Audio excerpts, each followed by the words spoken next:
Hello everyone. I'm really pumped and excited to introduce you to Daniel Hen. We met 4 days ago, but I think we're brothers for life now.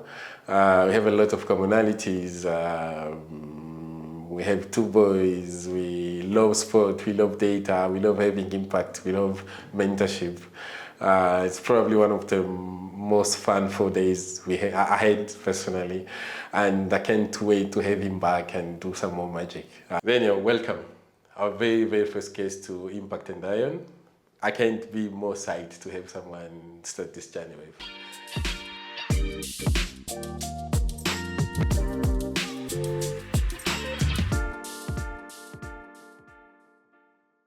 Amazing. So you teach machine to see cancer, but you want to see who's the person behind all this magic. So who are you and what fires you up right now? Okay, sure. So I'm a computer guy. You know, that's what I like to say always. Like I introduce myself as a computer guy.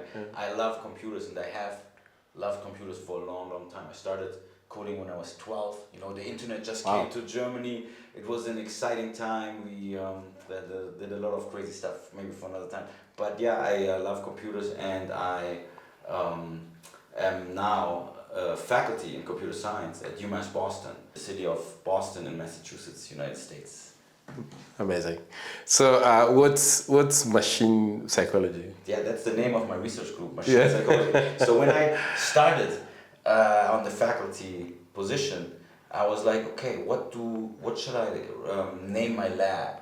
And people name the labs visual computing group or software development lab or stuff like that. And I wanted something more catchy, you know. And it was the time, that was 2019, that was before ChatGPT and other stuff, you know. So there was a time where people just started doing more artificial intelligence mainstream, and the time of limitations, right? There was like the work of Kafle 2018, where he looked at how visualizations can be understood, chart question answering can run, and then there was work on how models can generalize. And I was like, okay, it seems to be time to study machines in the same way as we study humans. Wow. And that's why machine psychology came to mind, and it was still available as a domain, so we got it. And for a fun fact, on my Google Scholar profile I put research area machine psychology. When I started, nobody had it. Wow. Then one professor from Japan adopted it, and he is more senior than me, so in the ranking it shows he's number one.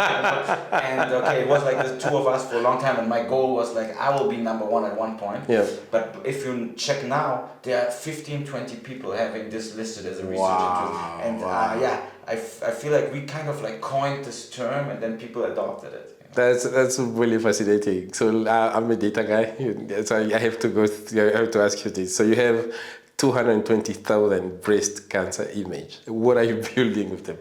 Yeah, that was a fun project. You know, there was the DB, which is now the world's largest publicly annotated breast cancer database, and it's all available to everyone, hosted at the Harvard Dataverse. So we partnered up with a startup, Deep Health, and then went through we started with 1 million images. You know, so we had a large collection of mammograms acquired over a time of 8 years. And we then did multiple steps to create this high quality data set, which is now available to the community. So the creation of the data set was the first mission that we did. And now everybody can use it to train their own classifiers. To bring the questions, data is money. So why did you make it public?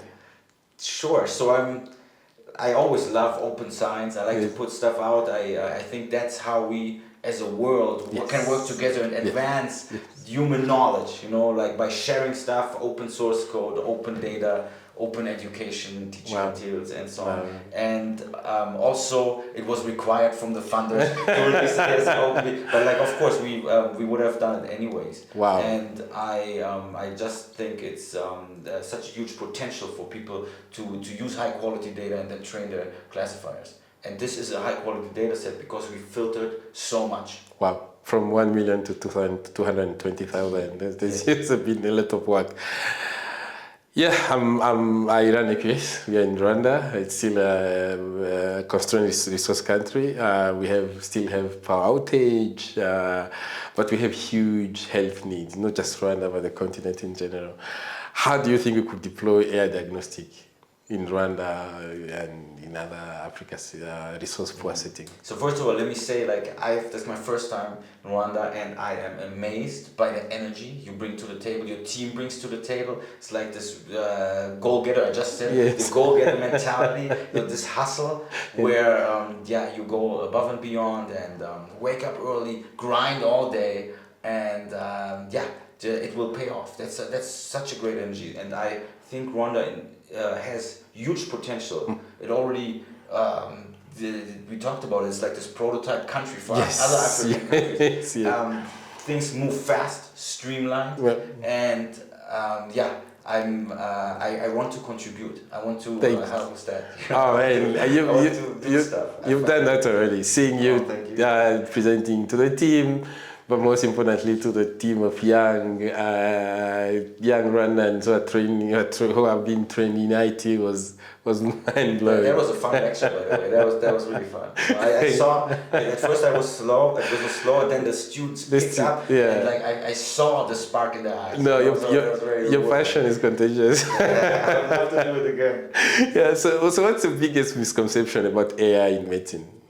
I think the biggest misconception is that people have been talking about how it replaces experts. The machine takes over. We don't need radiologists anymore, for instance. And I think that's just not right.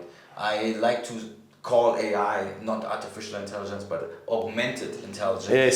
Yes. It means that we have the human in the loop, and we actually give the human superpowers. Yes. Now think of a radiologist who looks at one case, but with maybe a streamlined AI which points the doctor to the right positions in the image. They can look at 10 cases in the same time. You know how efficient everything could be. That's the huge potential across domains, honestly. Speaking my language, that's what I always tell the team. This is not your enemy. This should be your assistant. It's your friend. It helps you serve better and more and catch up to those in the first world. So one of our limitations on the continent is having limited data, which comes with its own bias. So what do you think we should ensure that we are training ethical AI, we have ethical AI training with the scarcity of the data that we have? Yeah. So I always suggest pushing open data as much as possible. Transparency. I know you already have implemented a lot. In terms of also how the government makes decisions. Spends money, right? You actually develop the solution. We are developing the solution. So I think open data, high quality data, transparency is a must. And what we did, for instance, with the 1 million breast cancer images, we first filtered them down based on metadata, but then we also trained this pipeline using an unsupervised approach, where an autoencoder identified our images of low quality, and that's what we then used and reduced the size of the data to just stick to high quality data. So it was a pairing of traditional data science, data filtering, and then using the machine learning for that as well. Oh, that's amazing. That's really amazing. So 2 questions after you say that. One is, you run an AI core facility. We're fighting hard, but we have way less resources compared to humans, so the type of resources we can pull. What should be our priority number one, and that goes with it because you talked a bit about it. We have messy data, so just elaborate a little bit more on how you used AI to clean those data. Okay. So the AI core facility we run is in place at UMass Boston, at my home institution, and it allows external clients to book services. And these services include accessing GPUs, but also include tailored software development, tailored data science pipelines to process and filter data. And the thing we had to come up with is a cost model. How can we charge the external customer properly? And this mechanism at the university actually required us to put a number on a data point, and the data points differ, right, from images to all kinds of. Yes. So we had to figure out something which then is applicable across domains, and looking at individual data points and then quantifying the effort that it takes for that, and for the standard steps in the data science pipeline. That was this thing we did at the beginning. So the one everyone nightmare is a hallucination. So one, how do you fight it? And two, with limited data, the risks are even higher. What would you advise for a Rwanda and African data company? Right. I always tell the students, don't just blindly trust the classifiers. Right? Yes. This hallucination is not only for large language models, right? You can the classifiers make mistakes. Yes. You know, humans make mistakes. Humans make mistakes. Yes. Data is not perfect. It always is like that. You know? So we'll never reach a point where everything is perfect. Yeah, that's just how it is. Thank you. So it's a matter of quality control. That's how it is. And maybe going back to what you say, augmented artificial, having a human. Exactly. Having a human directing and leading. Yeah. Yes. Exactly. Yeah. Just the human can work streamlined, fast when we pair the superpowers of AI with the human. Correct the output from the AI and say this is not accurate, and hence keep on training the AI. Yes, there's a huge market for that, right? Yeah. We actually called it proofreading tools, Oh. which allow users in a streamlined fashion look at output of models and then correct very quickly or identify, oh, here's something wrong, and then this goes into a different bucket, which we then process later. And this way, we have experts going very quickly to data. That's amazing. So, okay, let's go to something a bit different. So, you do Muay Thai? Oh, yeah. I lift. So how does doing Muay Thai help you in your research? Oh yeah, it's a very good outlet. I can highly recommend to anyone doing Thai boxing. Just the intensity of the workout itself, the intensity of the movements, the cardio, but then also the mental intensity when you go one on one in the sparring matches is just something which you forget everything around. You're just fully focused, and after every session I feel amazing, and everything that stressed me before is far away after, you know? So and this doesn't just include work stress, but also everybody has some personal trouble, right, and so on. So if you do a nice Muay Thai workout session, then you will feel amazing after, no matter what. Yeah, I don't do Muay Thai. I do weightlift, but I the same. It's me against me, but I totally understand. I would say that starting sport really truly saved my life. So a quick one that goes with just philosophy in general. Do you think that we'll be at a time, or maybe we have it already, where AI can detect things like pain and empathy? Okay, that's a very good. That's a very deep question.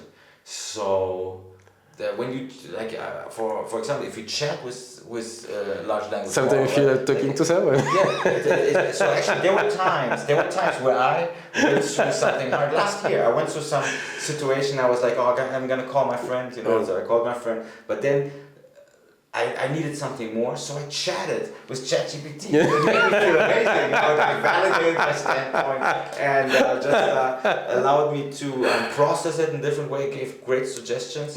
So it is, of course, we know that the models tell us something that we want to hear. But still.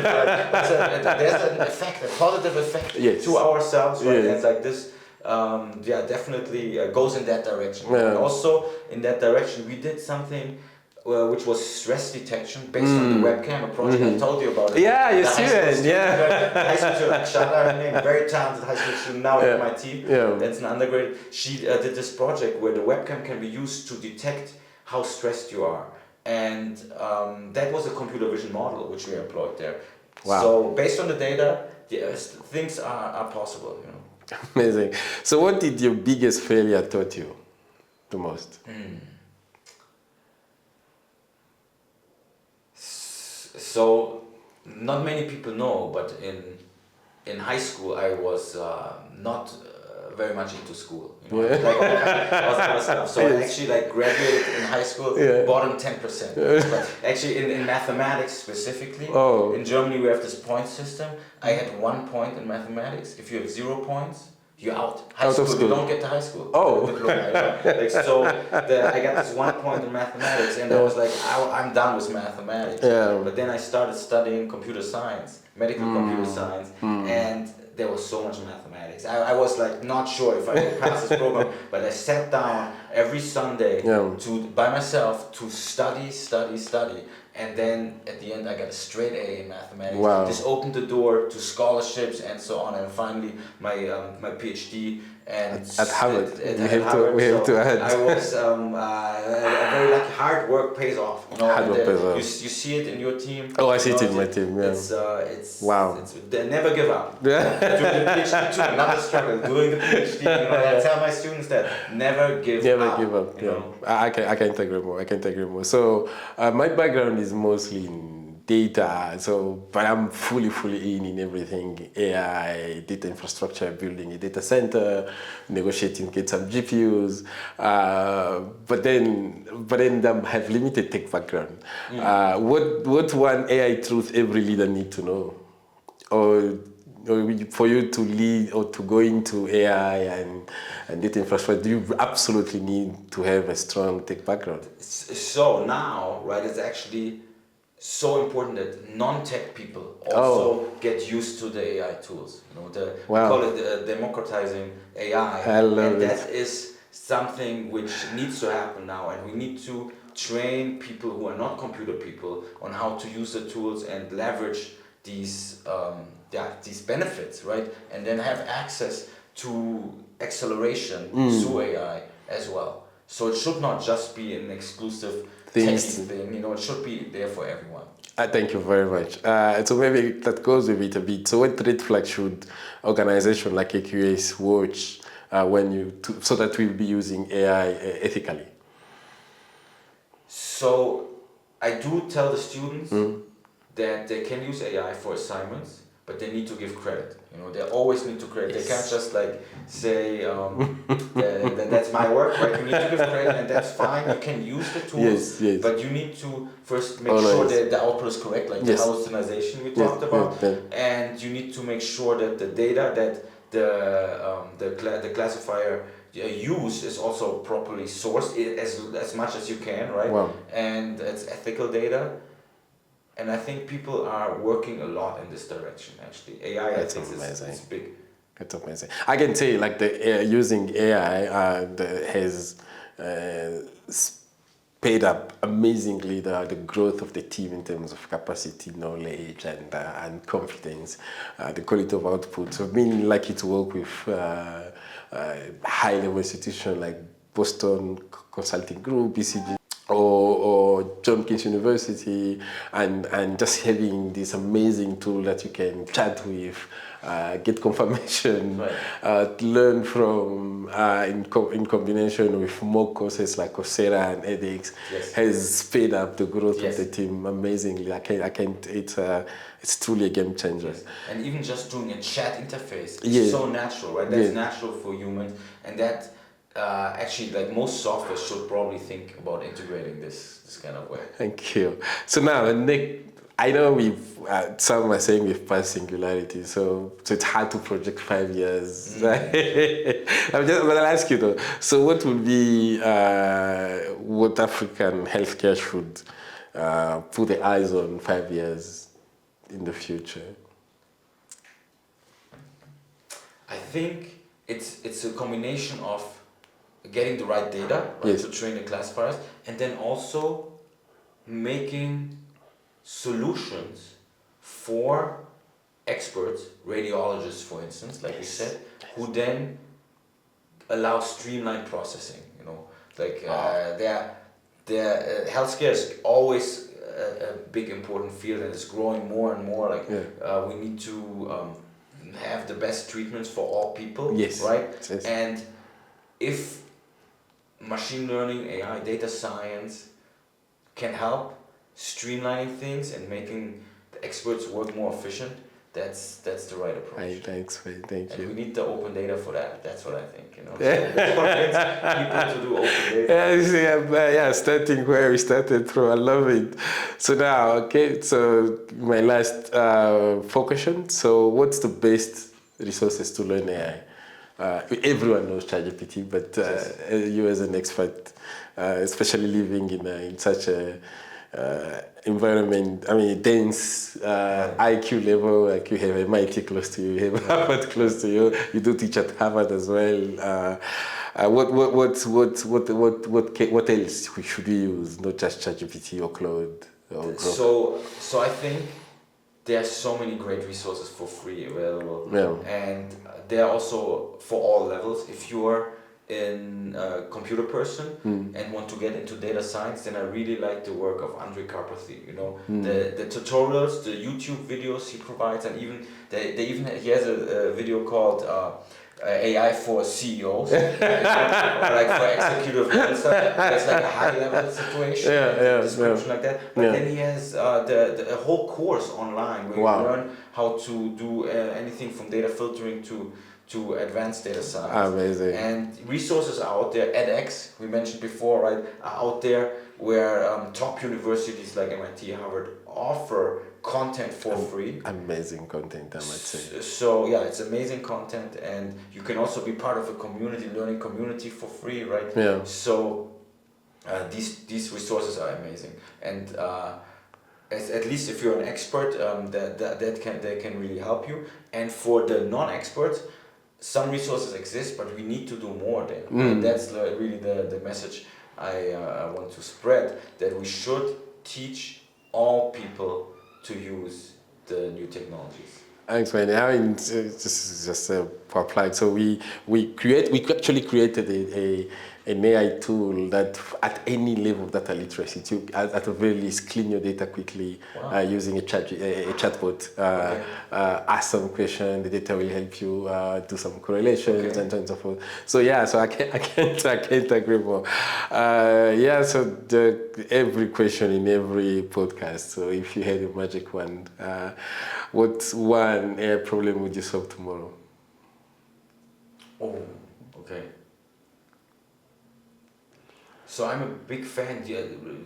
You might remember UNet when it came out 2015. It was like this classifier, very applicable to medical imaging. And then they made follow-up work, UNet, which is called not another UNet or something like that. Yeah. But it's a parameter-free model, you know, for which automatically detects and tunes on a given set of data, and it can actually like work very well on a huge range of medical problems.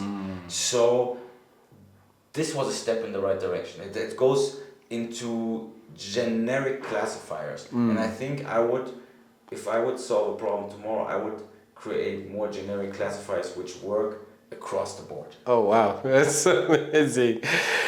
Hey, final last one. What keeps you at night about AI? That's a very good question. AI killing us all? No, actually, people ask me that all the time. I don't think about it. I feel like even so, the tools are powerful, and the communication and it seems like a level of smartness. I think the interactions with the environment are missing. I always remember this quote. It was a famous professor from MIT who said, like, we are not even close to have an insect yet, a fully insect that can interact with the environment. And since we're not there, I'm not worried about robots taking over the world. Thank you. So, hey Daniel, this was amazing. So where can people find your work? You can find me on LinkedIn. Yeah. You can find me on my website, danielhen.com. And I'm always happy to receive messages. I told the students at AOCA that I want to see their creative solutions. So if you do something cool, please send it over. Wow, Daniel, this is amazing. This was gold. For the very first one, I'm pumped. I'm excited. As you saw last time, we've forked already from what you've been doing. We'll try to do some stuff and share with you. And anyone here who's excited about what we're trying to do, please reach out. on LinkedIn as well. We can't wait to have you back in Rwanda, Daniel. Oh, that would be my pleasure. Really it was amazing. such a great visit. I really see what you're building here. It's fantastic. Thanks, and man. I want to collaborate. Oh, we can't wait. All right, I think that. Thanks, man. Thanks, man. This is amazing.